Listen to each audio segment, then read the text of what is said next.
Uyda o'g'rilarni siqsa nima bo'ladi? Uyda o'g'rilarni siqsak, infeksiya tushadi, akne rivojlanadi, postakne asoratlari bo'ladi, chandiqlar qoladi. Ayniqsa o'g'ridan qolgan dog'larni davolash juda ham qiyin. O'shaning uchun men tavsiya bermayman. Umuman uy sharoitida o'g'rini siqmaslik kerak. Nabarot, o'g'rini davolash kerak. O'g'rini keltirib chiqaruvchi sabab nima? Arzimas 4 ta sabab bor.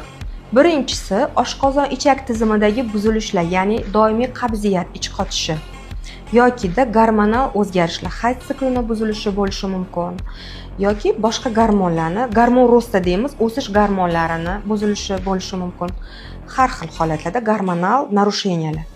Bundan tashqari jigar funksiyasini buzilishi va o't pufak dimlanish holatlari ham yuzda o'g'ri chiqishiga sabab bo'ladi. Noto'g'ri ovqatlanish. Mana shu narsalarni o'rganib chiqib, shundoq shu yo'nalishga lecheniya buyursangiz, akne umuman qolmaydi va o'g'rilar ham toshishi kamayadi.